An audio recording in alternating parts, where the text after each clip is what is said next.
Halo, kembali lagi di channel Andrian Eksa dan tentu saja masih bersama Pak Andrian Eka Saputra. Pada video kali ini kita akan melanjutkan pembahasan soal uji coba ASPD di Kora Kabupaten Bantul pada paket pertama, yaitu untuk nomor 11 sampai 20. Selamat menonton, tapi sebelum itu seperti biasa intro dulu ya.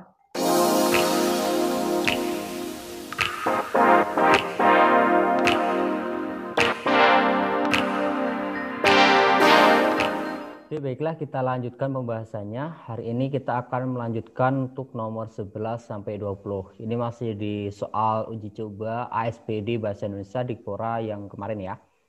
Nah, kita mulai dari nomor 11. Istilah yang tepat untuk melengkapi bagian rumpang kalimat tersebut. Nah, ketika kalian menghadapi soal seperti ini kalian langsung fokus saja pada bagian rumpang. Rumpang itu artinya bolong, kosong gitu loh. Pasti ditandai dengan kayak gini nih. Ada titik-titik ini. Sekarang kita baca ya. Potensi bahaya dari aktivitas titik-titik Gunung Merapi saat ini berupa guguran lava dan awan panas pada sektor selatan barat daya, meliputi Sungai Boyong, Bedok, Krasak, Bebeng, dan Putih sejauh 5 km. Nah, ini apa kata yang tepat untuk melengkapi ini? Kalian bisa uji coba satu persatu opsinya. Kalau misal kalian masih bingung ya. Misal, potensi bahaya dari aktivitas seismograf. Itu juga nggak masuk ya. Bukan jadi kalimat yang padu. Kemudian, potensi bahaya dari aktivitas mitigasi Gunung Merapi. Ini juga nggak masuk. Kemudian, potensi bahaya aktivitas tektonik Gunung Merapi. Enggak ya. Tektonik itu lebih ke gempa. Nah, yang paling cocok ini nih. Vulkanik. Jadi nanti kalimatnya akan jadi seperti ini. Potensi bahaya dari aktivitas vulkanik Gunung Merapi. Lah ini lebih cocok. Kenapa? Karena gunung berhubungan dengan vulkanik. Seperti itu. Oke, kita lanjutkan. Enggak bisa. Oke, kita lanjutkan nomor 12 ya. Nomor 12, variasi yang dapat menggantikan kata bercetak miring pada kalimat tersebut. Ini variasi kata kuncinya di soal dan kata bercetak miring. Nah, bercetak miring itu kita langsung fokus saja. Apa yang bercetak miring di sini? Ada kata diskriminasi. Diskriminasi itu apa? Ketika berbicara tentang variasi, maka kita akan berbicara juga tentang sinonim. Variasi itu sama dengan sinonim. Sinonim artinya apa? Atau persamaan kata. Gitu ya. Variasi itu sama dengan sinonim atau persamaan kata. Sekarang kita lihat nih. Tidak ada diskriminasi dalam lingkungan kami yang beragam. Gitu ya. Tidak ada diskriminasi dalam lingkungan kami yang beragam. Sama, ini kalian bisa mencoba dari satu persatu opsinya. Diskriminasi itu apa artinya? Diskriminasi itu artinya pembedaan, dibeda-bedakan. Gitu ya. Kita lihat, nah ini langsung ketemu. Oke, ini mudah sekali, ya Allah. Oke ya, jadi diskriminasi itu perbedaan. Tidak ada pembedaan dalam lingkungan kami yang beragam. Jadi diskriminasi itu pembeda-bedaan. Diskriminatif gitu ya, sifat yang membeda-bedakan. Langsung ketemu ya nomor 12. Berarti kita langsung saja lanjut ke nomor selanjutnya. Bentar, ini berarti anotasinya dihapus dulu. Oke, lanjut ke nomor 12. Nomor 13, maaf. Nomor 13. Nih, penggunaan kata pada kalimat tersebut tidak tepat karena, nah ini berarti ada ketidaktepatan, ada yang salah dari kalimat ini. Kita baca ya. Hadirin, pada kesempatan ini perkenankan aku berpidato mengenai perjuangan Kartini. Ada yang aneh ya. Di sini pertama langsung kita dapat kata yang aneh itu adalah aku. Nah, aku ini aneh karena apa? Hadirin, nah ini udah hadirin, ini berarti acaranya resmi. Hadirin, pada kesempatan ini perkenankan aku. Ini harusnya salah ya. Harusnya diganti dengan kata apa? Harusnya diganti, Panduan tuliskan di sini saja. Nah, aku harus diganti saya atau kami. Untuk bahasa yang lebih resmi itu ini ya. Jadi hadirin, pada kesempatan ini perkenalkan saya berpidato mengenai perjuangan Kartini atau perkenankan kami berpidato mengenai perjuangan Kartini. Seperti itu. Nah, sekarang kita lihat di opsi ini apa? Kita lihat ya. Yang A ini menggunakan kata ganti yang tidak sesuai. Betul ya? Jadi kata gantinya itu seharusnya saya ataupun maaf, saya atau kami. Ini opsi yang A ini betul. Kemudian kita lihat opsi yang lain, ketidakhematan menggunakan kata. Oke, ini sudah hemat ya. Memang sudah hemat, tidak ada yang dilebih-lebihkan. Kemudian ketidakhematan menggunakan kata yang C, menggunakan kata kerja pasif. Kata kerja pasif, bukan ya, ini kata kerjanya aktif ya. Berpidato ini aktif. Kemudian salah penempatan kata sapaan. Kata sapaan ini hadirin, ini udah betul ya, ada di awal. Jadi yang jawaban yang tepat untuk nomor 13 adalah opsi A. Menggunakan kata ganti yang tidak sesuai. Mana ini kata ganti? Aku. Ini ragam bahasa tidak baku. Sedangkan pada kalimat ini ragam bahasanya baku. Jadi harus diganti ya. Aku diganti dengan saya ataupun kami. Seperti itu. Sekarang nomor 14. Kalimat tersebut tidak efektif. Nah, kata kuncinya ini. Tidak efektif. Tidak efektif itu apa? Biasanya tidak efektif itu biasanya boros. Tidak efektif. Efektif sama dengan boros kata. Nah, kalian harus paham dulu itu. Kalau tidak efektif itu artinya boros kata. Nah, sekarang kita baca kalimatnya. Masyarakat harus saling bantu-membantu dalam mengatasi penyebaran virus corona. Mana yang salah? Yang salah ada di bagian ini. Saling bantu-membantu. Kata saling itu tuh sudah langsung. Jadi saling itu artinya sudah bantu-membantu ya. Misal saling bantu itu artinya udah bantu-membantu. Jadi penggunaan ini salah. Seharusnya bisa digunakan ini. Bentar, ganti warna dulu. Saling bantu atau bisa juga bantu-membantu. Jadi bisa pilih salah satu saja ya. Kalian mau pakai masyarakat harus saling bantu atau masyarakat harus bantu-membantu.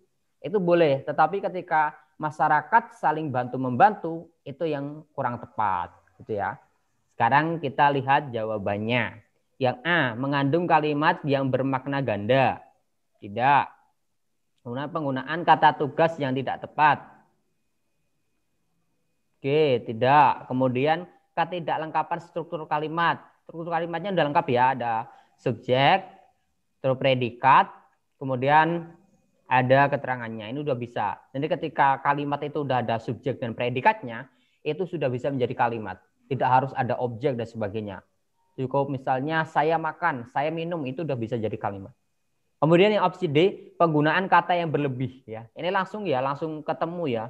Tanpa membaca teksnya pun kita bisa langsung tahu. Kenapa? Karena penggunaan tidak efektif. Efektif itu artinya, kalau tidak efektif artinya boros kata. Jadi sudah pasti jawabannya kalau tidak efektif itu karena penggunaan kata yang berlebih.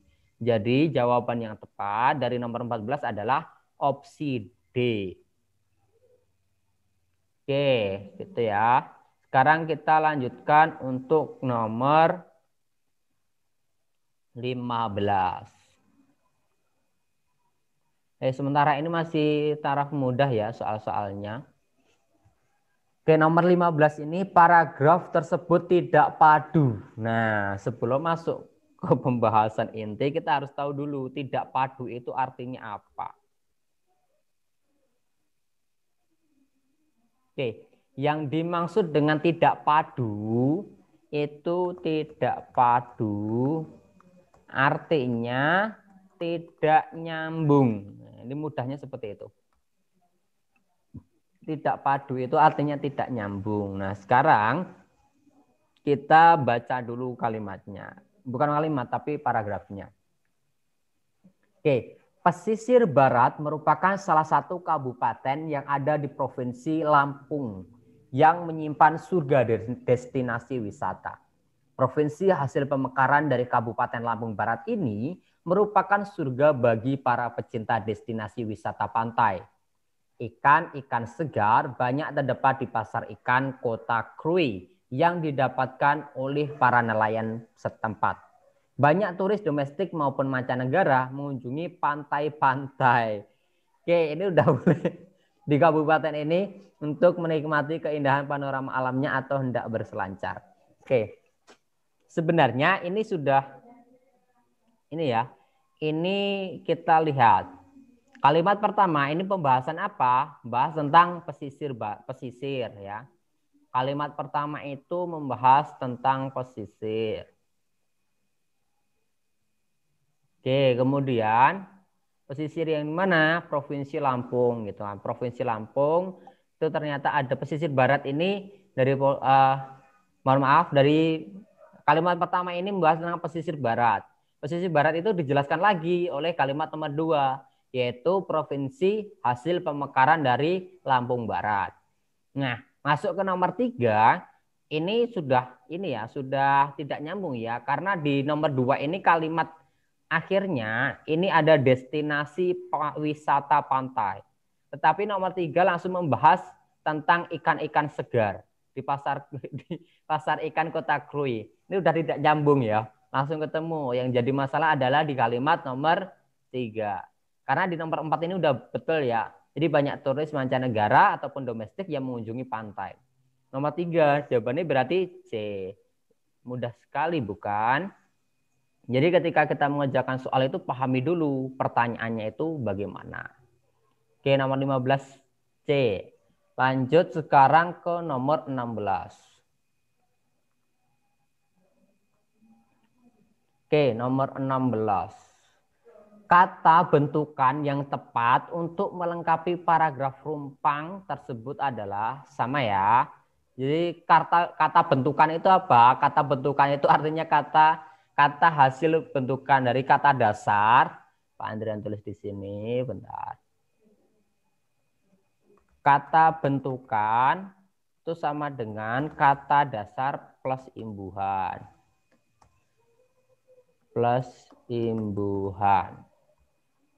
Dan di sini sudah betul semua ya. Kata dasar plus imbuhan. Ini ada lindung sama rusak kata dasarnya. Sekarang kita baca kalimatnya. Lutein merupakan suatu kelompok senyawa karotenoid berwarna kuning yang banyak terdapat pada sayuran berwarna hijau. Lutein terdapat di makula dan dipercaya dapat. Nah, ketika ini lutein terdapat di makula dan dipercaya dapat. Nah, kata kerjanya kata kerja aktif apa pasif kalau kayak gini? Kata kerjanya berarti kata kerja aktif. Kata kerja aktif, Pak Andrian tulis di sini, kata kerja aktif KKA ya, KKA itu kata kerja aktif, itu selalu menggunakan imbuhan me plus kata dasar plus i. Misal lindung jadi melindungi gitu ya. Kalau kayak gini kalimatnya itu harus kata kerja aktif. Kata kerja aktif dari me plus kata dasar plus i. Me plus kata dasar plus i. Langsung ketemu jawabannya antara B sama C. Sekarang kita lanjutkan. Melindungi mata dari titik-titik oksidatif oleh sinar radiasi ultraviolet. Dari apa? Dari perusakan oksidatif atau kerusakan oksidatif. Mana yang tepat? Yang lebih tepat yang kerusakan oksidatif ya. Oksidatif. Oksidatif ini kan dibentuk dari kata dasar plus if. Ini artinya menjadi kata sifat. Kata dasar plus if itu jadi kata sifat. Oksidatif berarti bersifat oksidasi. Kalau bersifat oksidasi berarti yang didahului apa? Sebuah kata benda ya, kerusakan. Jadi di bagian ini yang tepat nomor 16 adalah opsi B, melindungi dan kerusakan. Kalimatnya akan jadi seperti ini. Lutein terdapat di makula dan dipercaya dapat melindungi mata dari kerusakan oksidatif oleh sinar radiasi ultraviolet. Seperti itu. Sekarang kita lanjutkan ke nomor berikutnya. Itu nomor 17. Oke, nomor 17 di sini pertanyaannya adalah tentang ide pokok paragraf.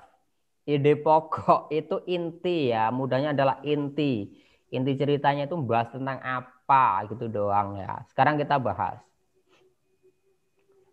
Janda bolong merupakan salah satu tanaman hias yang tren selama pandemi COVID-19. Warna dan bentuk daun tanaman ini menarik masyarakat sehingga janda bolong menjadi primadona.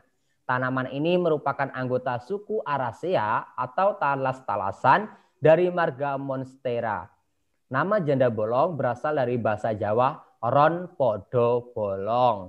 Terdengar seperti rondo bolong.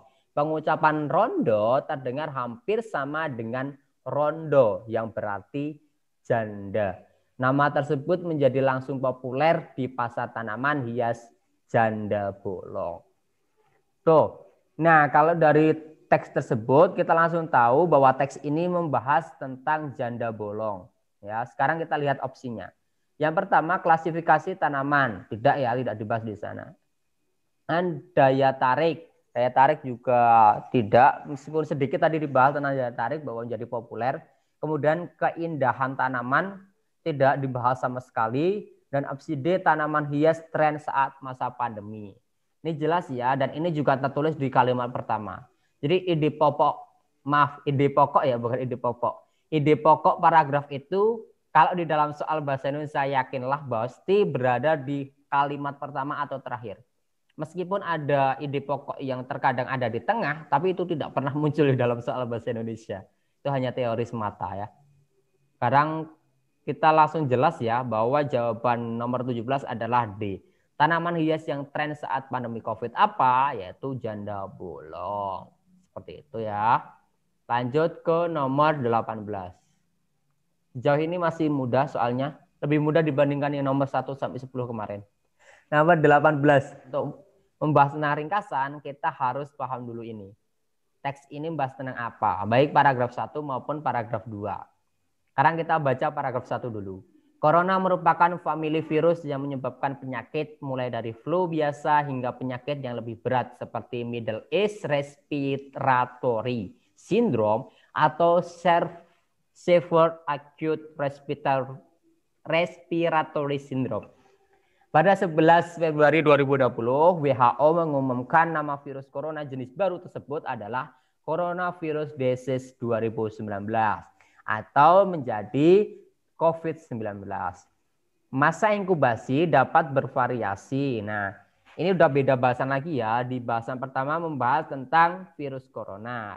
Dan paragraf kedua membahas tentang masa inkubasi dapat bervariasi antar pasien, yaitu 2-14 hari setelah terpapar virus berdasarkan periode inkubasi yang ditunjukkan sebelumnya pada virus MERS. Masa inkubasi 24 hari telah diamati dalam penelitian terbaru. WHO mengatakan periode inkubasi yang panjang dapat mencerminkan paparan ganda coronavirus. Nah, berarti ini tentang masa inkubasi. Kita lihat opsinya. Yang A, virus corona merupakan famili virus yang menyebabkan penyakit mulai dari flu, bla bla bla bla, dengan masa inkubasi bervariasi antar pasien. Nah, ini udah tepat ya yang opsi A. Sekarang kita lihat opsi B. Tapi jangan senang dulu. Kadang bahasa Indonesia itu ada opsi pengecoh. Opsi B. Virus corona merupakan famili menyebabkan penyakit mulai dari flu, bla bla bla.